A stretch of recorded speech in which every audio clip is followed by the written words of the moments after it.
eyes and cameras are focused on a chimney on the Sistine Chapel again today to see what color smoke will emerge and if a new pope is going to be selected. The cardinals are deliberating this morning, and many people are predicting a long process. Right now you are looking live at that chimney as we wait to see, is it going to be black smoke, meaning that the voting continues, or will there be white smoke, meaning that we have a new pope? The Vatican is doing its best to make sure that there's no doubt this time after 115 cardinals cast their votes last night and nobody gained the 77 votes needed to be elected pope. There was thick black smoke billowing out of the Sistine Chapel chimney yesterday. And joining us live this morning is Monsignor Cordier from the Syracuse Catholic Diocese. It's so nice to see you. Thank you so much for being here. Well, thank you for inviting me. Can you tell us right now, what is actually going on behind those closed doors? Well, when they're in the Sistine Chapel, there's a lot of prayer, and it's very quiet, it's very serene.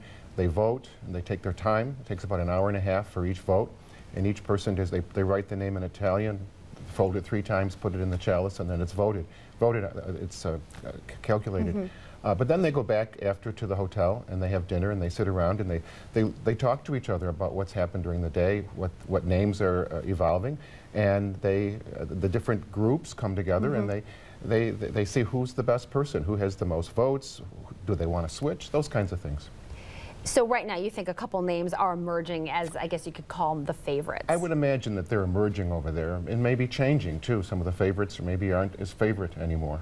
Pope Benedict XVI retired, something we haven't seen in hundreds and hundreds of years, you know, citing health issues. So do you think that age is going to be a factor in this decision right now? Are they looking at somebody, say, long term, or maybe more short term? Really hard to tell. It's according to what they come up with the greatest needs of the church are. And I think we need a healer. I think we need someone that's going to be able to listen to people, not just to the bishops, but to the people of the Catholic world.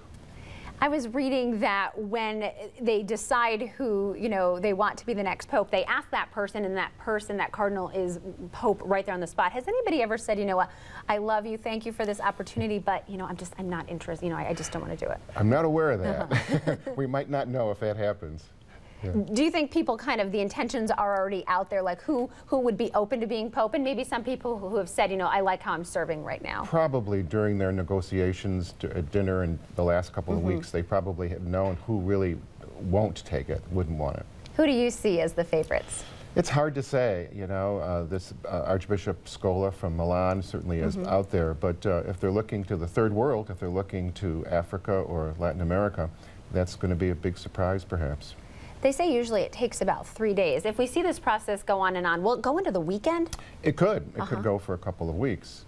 But I think they need to take their time and really pick the right candidate this time. It's a critical time in the church. So is it good or bad if it takes longer? Because does that show that there is a division the longer and longer it goes on? It could. It could.